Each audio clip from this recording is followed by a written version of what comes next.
We need to talk about a story that's incredibly important, and even if indirectly, it involves Caitlin Clark, the * Department of Justice, and possibly even the President of the United States. Somebody has to say it, so I'm going to say it. Miss Clark's targeting may reflect a culture of disparate treatment, and the evidence provides reasonable cause for a federal probe into potential civil rights violations. Stephen Smith just dropped a bombshell that should terrify every WNBA executive. He's not just talking about bad calls anymore, he's demanding that federal investigators look into what's happening to Caitlin Clark. We're talking about the same Caitlin Clark who, as a rookie, single-handedly drove 601% growth in merchandise sales and tripled team values. The woman who brought in 1.29 million All-Star votes but somehow ranked 9th among guards by her own peers. Something smells fishy here, and Stephen thinks the government needs to step in. If you agree, comment, protect Caitlin Clark, right now. You want to know what makes this whole situation so infuriating? Let's start with the money.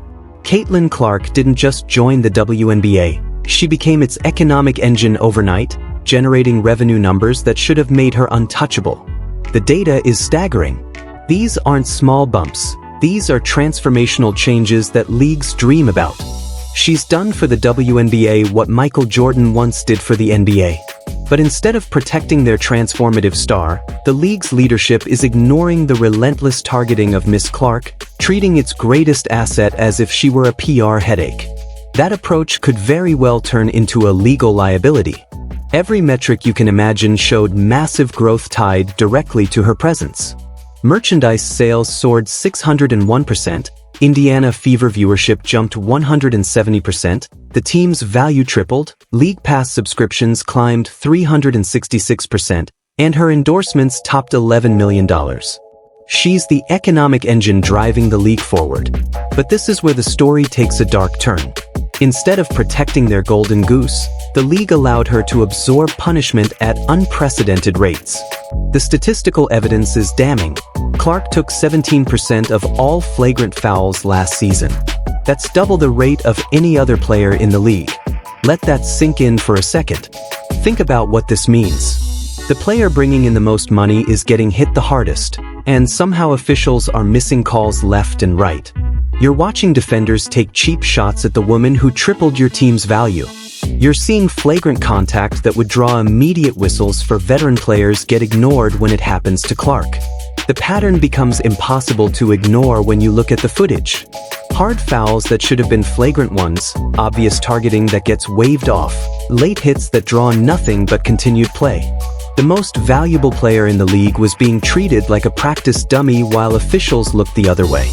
This isn't coincidence. It's a pattern that reveals how badly the WNBA has mismanaged its most valuable asset.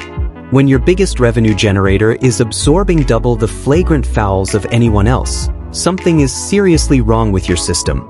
The question becomes, how did a league allow jealousy and resentment to override basic business sense? How do you watch someone transform your entire economic model and then fail to protect them from systematic targeting? Stephen Smith didn't just criticize the WNBA, he opened the door to something that should terrify Commissioner Kathy Engelbert and every league executive. When Stephen goes from sports commentary to suggesting federal intervention, you know the situation has reached a breaking point that goes way beyond basketball. This isn't just an opinion. The Wall Street Journal published an explosive op-ed arguing that the federal government should investigate Clark's treatment as a civil rights issue.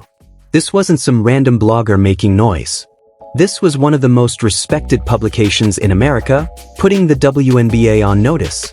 The piece didn't mince words about what they saw happening to the league's biggest star.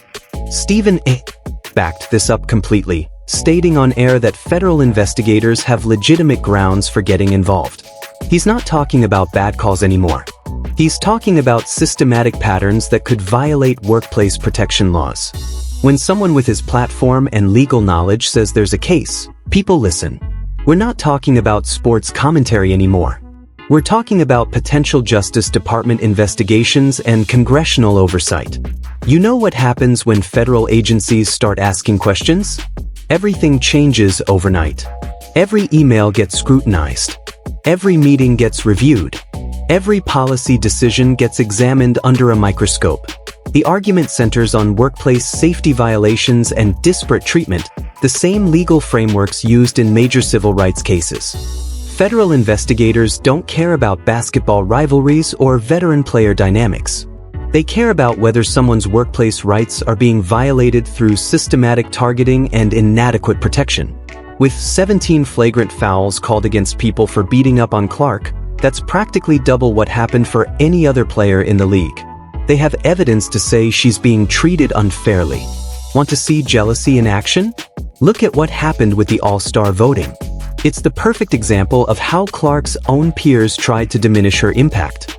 The fans spoke loud and clear about who they wanted to see, but the players had a very different message to send. Clark received 1.29 million All-Star votes from fans. That's a record-breaking tsunami of support that should have made her the undisputed face of the event. But when the player voting results came out, something shocking happened. Clark was ranked 9th among guards by her own peers. You're telling me the player who brought millions of new eyeballs to the league somehow doesn't deserve top recognition from other players? This voting disparity wasn't just disrespectful. It was a coordinated message. The numbers don't lie about what was happening here. You had the most popular player in league history getting snubbed by the very people who should have been thanking her for the increased attention and revenue. These same players were benefiting from the elevated contracts and media coverage that Clark's popularity created. Yet, they couldn't bring themselves to acknowledge her impact. The All-Star voting exposed the ugly truth about league priorities. While fans embraced Clark's transformational impact on women's basketball, veteran players were actively working to keep her from receiving the recognition she earned. This wasn't just about basketball rankings anymore. It was about control, gatekeeping, and a refusal to let Clark reshape the established order that had existed for years.